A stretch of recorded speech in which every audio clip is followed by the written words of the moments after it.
ओशो कहते हैं मनुष्य है एक द्वंद्व, प्रकाश और अंधकार का, प्रेम और घृणा का। यह द्वंद्व अनेक सतहों पर प्रकट होता है। यह द्वंद्व मनुष्य के कण कण में छिपा है।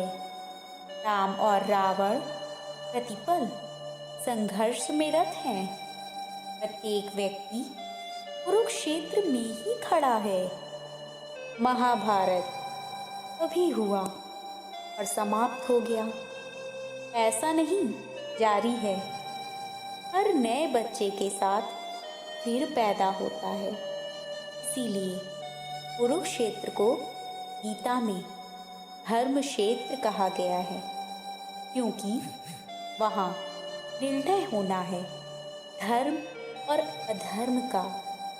प्रत्येक व्यक्ति के भीतर निर्णय होना है धर्म का और अधर्म का। प्रत्येक व्यक्ति के भीतर निर्णायक घटना घटने को है।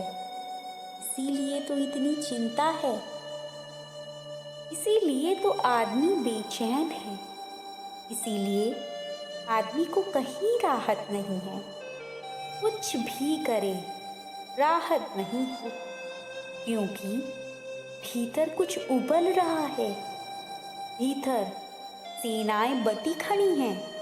क्या होगा परिणाम, क्या होगी निष्पत्ति, इससे चिंता होती है। और चिंता के बड़े कारण हैं, क्योंकि घृणा के पक्ष में बड़ी फौजें हैं, घृणा के पक्ष में बड़ी शक्तियां हैं।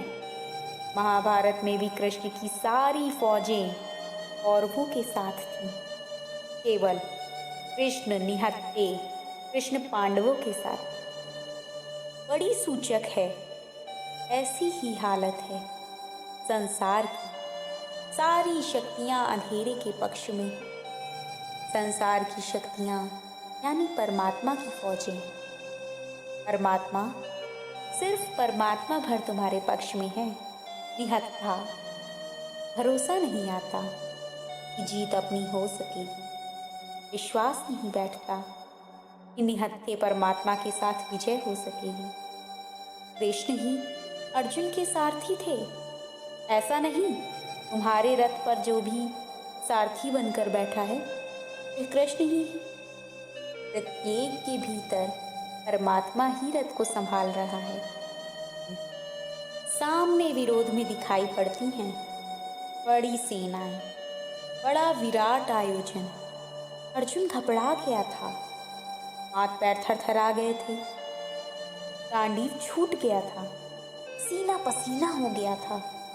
अगर तुम भी जीवन के युद्ध में पसीना पसीना हो जाते हो तो आश्चर्य नहीं है, हार निश्चित ही मालूम पड़ती है, जीत असंभव आशा। इस द्वंद्व में ठीक ठीक पहचान लेना जरूरी है। कौन तुम्हारा मित्र है, कौन तुम्हारा शत्रु है। यही महाभारत की प्रथम घड़ी में अर्जुन ने कृष्ण से कहा था, मेरे रथ को युद्ध के बीच में ले चलो ताकि मैं देख लूं कौन मेरे साथ लड़ने आया है, कौन मेरे विपरीत लड़ने खड़ा है, किससे मुझे लड़ना है। साफ साफ समझ लूं कि कौन साथी है, कौन संगी है और कौन शत्रु है। और युद्ध के मैदान पर इतनी आसान बात थी यह जान लेना, जीवन के मैदान पर इतनी आसान नहीं है। वहाँ शत्रु मित्र सम्मिलित खड़े हैं। वहाँ जहाँ प्रेम है वहीं घृणा दबी हुई पड़ी है। जहाँ करुणा है उसी के साथ क्रोध भी खड़ा है। सब मिश्रित है। कुरुक्षेत्र के उस युद्ध में तो चीजें साफ थीं। सेनाएं बट गई थीं, बीच में रेखा थी। एक तरफ अपने लोग थे, दूसरी तरफ विरोधी लोग थे। बात साफ थी, किसको मारना है, किसको बचाना है।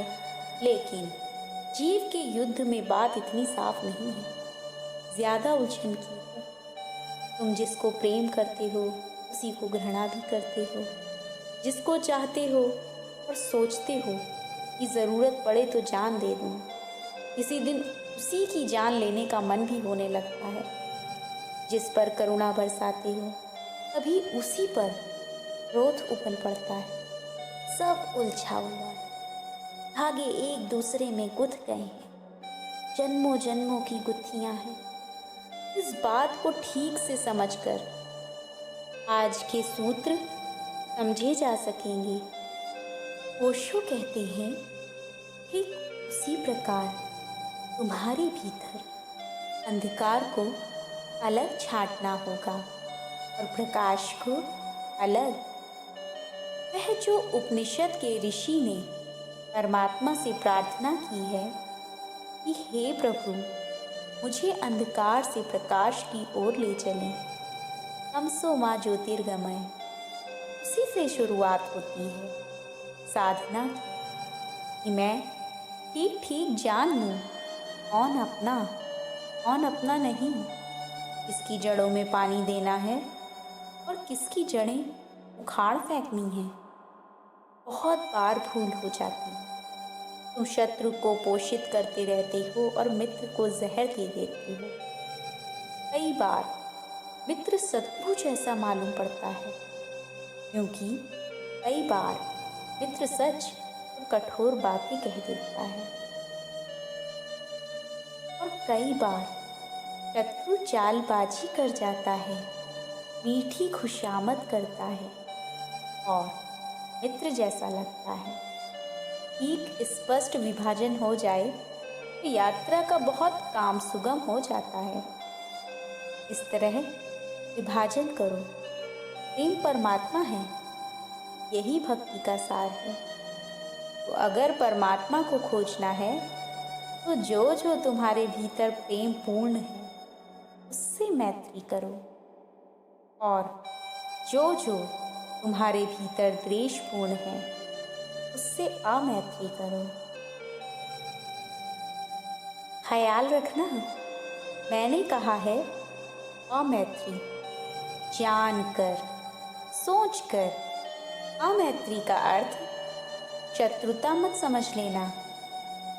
इसीलिए अमैत्री कहा है, नहीं तो शत्रुता कह देती, क्योंकि जिससे तुमने शत्रुता बनाई है उससे भी एक तरह की मैत्री बन जाती है, संबंध बन जाता है। शत्रुता संबंध है, उससे नाता रिश्ता हो जाता है, उसके और तुम्हारे बीच धागे जुड़ जाते हैं। इसीलिए जानकर अमैत्री शब्द का उपयोग किया है। अमैत्री का अर्थ सिर्फ इतना ही है, उसकी उपेक्षा करो, उस पर ध्यान मत दो, खड़ा रहने दो एक कोने में, तो उसमें रस ना लो। रस लेना है तो प्रेम में लो, उड़ेलो अपनी सारी जीवन की ऊर्जा प्रेम के पौधे पर। प्रेम का बिरवा ही तुम्हारी तुलसी हो, उसी पर चढ़ाओ दी, उसी पर समर्पित करो अपना जीवन, उसी की जड़ों को पुष्ट करो। इतना सा भी ध्यान मत दो कि घृणा पर, द्वेष पर, क्रोध पर देखो भी मत, क्योंकि देखने में भी ऊर्जा प्रवाहित होती है। तुमने ख्याल किया, ध्यान ऊर्जा है, तुम जिस पर ध्यान देते हो उसी को ऊर्जा मिलने लगती है। इसीलिए तो छोटे बच्चे तुम्हारे ध्यान के लिए इतनी आकांक्षा करते हैं। तुमने कह रखा है बच्चों को कि घर में मेहमान आ रहे हैं, शोरगुल मत करना, शांत बैठना, एक कोने में बैठकर खेलते रहना। मेहमान नहीं आए थे तो बच्चे एक कोने में खेल रहे थे। तुमने क्या कह दिया कि मेहमान आ गए हैं? अब बच्चे कोने में नहीं खेल सकते, बीच बीच में खड़े हो जाते हैं आकर बताने कि माँ यह देखो, कि पिता यह देखो। क्या कारण होगा? शोरगुल मचाने लगते हैं, ध्यान चाहते हैं। तुम्हारा सारा ध्यान मेहमान पर जा रहा है। स्वभावतः बच्चों को इसमें ईर्ष्या होती है। ध्यान भोजन है। अब तो मनोवैज्ञानिक इस सत्य को स्वीकार करते हैं कि माँ अगर बच्चे को दूध दे दे और ध्यान न दे, सिर्फ दूध दे दे, उपेक्षा से सुला दे, उठा दे, निपटा दे काम, जैसे नर्स निपटा देती, तो बच्चे की आत्मा पंगु रह जाती है, सिकुड़ जाती है। ध्यान चाहिए। इसीलिए जब कोई तुम्हें ध्यान देता है, तुम पर अपना ध्यान देता है, तुम प्रफुल्लित हो जाते हो, आनंदित हो जाते हो। इसीलिए तो तुम लोगों के मंतव्यों का इतना विचार करते हो कि लोग मेरे संबंध में क्या सोचते हैं और क्या कारण होगा। क्या पड़ी है तुम्हें लोगों के कि लोग क्या सोचते हैं? सोचते रहे। परंतु डर है कि कहीं ऐसा ना हो कि ध्यान देना बंद कर दें, मैं राह से निकलूं और कोई जयराम जी भी ना करे, तो मरी जाऊंगा, तो भूखा रह जाऊंगा, कहीं किसी तल पर कोई कमी रह जाएगी। राह से निकलूं तो कम से कम लोग जय राम जी करें, लोग पहचाने कि मैं कौन हूँ।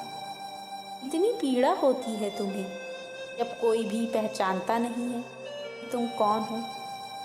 अब कितना तुम बता देना चाहते हो बैंड बाजा बजाकर, मुझे पहचानो, मैं कौन हूँ, मैं भी यहाँ ही हूँ। उपेक्षा बड़ा कष्ट देती है। तुम चकित हो जाओगे, यद्यपि चकित होना नहीं चाहिए। अगर जीवन का निरीक्षण करोगे तो तुम उस आदमी को माफ कर सकते हो जिसने तुम्हें घृणा की, लेकिन उस आदमी को माफ नहीं कर सकते जिसने तुम्हारी उपेक्षा की। दुश्मन माफ किया जा सकता है, क्योंकि दुश्मन ने चाहे घृणा भले ही की, लेकिन ध्यान तो दिया ही, तुम्हारा चिंतन तो किया ही, तुम्हारे बाबत विचार की तरंगे तो उठी ही, लेकिन उपेक्षा तुम गुजरे और किसी ने इस तरह देखा जैसे कोई गुजरा ही नहीं, तो तुम कभी माफ नहीं कर पाओगे। ध्यान भोजन है। ध्यान से चीजें परिपुष्ट होती हैं। इसीलिए ओशो कहते हैं, शत्रुता नहीं, मैत्री, सिर्फ मित्रता तोड़ लो, बस इतना काफी है। मित्रता तोड़कर शत्रुता ना बना लेना, नहीं तो यह फिर नए ढंग की मित्रता हो गई, शीर्षासन करती हुई मित्रता। अगर यह मित्रता ही है, और अक्सर ऐसा हो जाता है कि तुम शत्रु के संबंध में ज्यादा सोचते हो, मित्र के संबंध में कौन सोचता है। मित्र तो मित्र है ही, सोचना क्या है, शत्रु के संबंध में सोचते हो। प्रेम से मैत्री, द्वेष से अमैत्री। सारी ऊर्जा प्रेम के बिरवे पे डाल दो, बढ़ने दो उसे, खिलने दो उसे, फूल आने दो। वही बिरवा भक्ति का प्रारंभ है। उसमें ही तुमने पूरी जीवन ऊर्जा डाली, तो एक दिन भक्ति बनेगी, और जहाँ भक्ति है वहाँ भगवान है।